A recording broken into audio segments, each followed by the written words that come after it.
Halo, selamat pagi, siang, sore teman-teman. Perkenalkan, nama saya Desraya Santoso dari Prodi Usaha Perjalanan Wisata tahun 2020 dengan NIM 14154250009.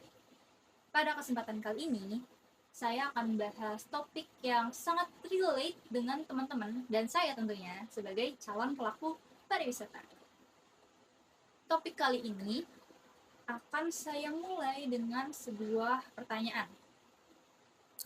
Pernah gak sih teman-teman datang nih ke suatu tempat wisata dan hal pertama yang bikin teman-teman nyaman itu bukan karena keindahan alamnya, bukan karena pemandangannya, atau bahkan bukan karena fasilitasnya, tapi justru karena senyum dan sapaan hangat dari orang-orang yang ada di sana. Kadang hal sederhana kayak kata sambutan selamat datang yang disertai dengan senyuman tulus itu bisa loh mengubah suasana hati seseorang. Nah, teman-teman, dalam dunia pariwisata, senyum dan sapaan itu bukan cuma sekedar basa-basi, tapi itu adalah bahasa universal keramahan yang bisa dimengerti oleh siapapun dari negara manapun tanpa perlu penerjemah. Dan justru teman-teman, pengalaman wisata yang berkesan mulai tercipta dari momen sekecil itu loh. Senyum bukan cuma perihal ekspresi wajah teman-teman.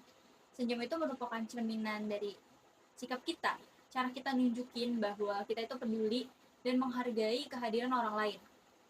Bagi wisatawan atau pengunjung, sapaan ramah dari pemandu, tugas hotel, atau bahkan dari penjual souvenir sekalipun, itu bisa bikin mereka merasa diterima layaknya seorang teman, bukan cuma sekedar pelanggan aja.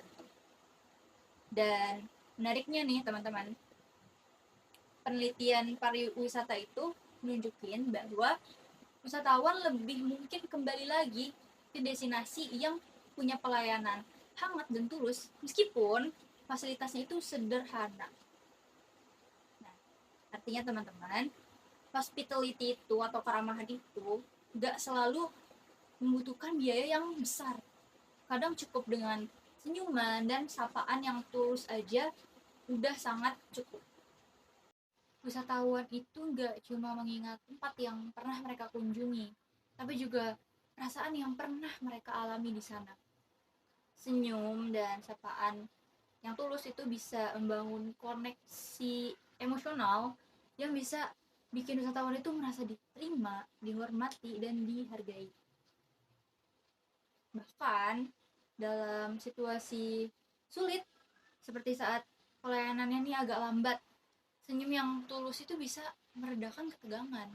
Karena pada akhirnya teman-teman, manusia akan lupa kata-kata kita, tapi gak akan pernah lupa gimana kita membuat mereka merasa asik.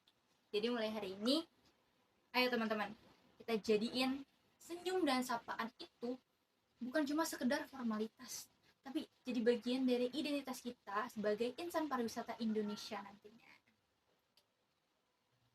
Terima kasih.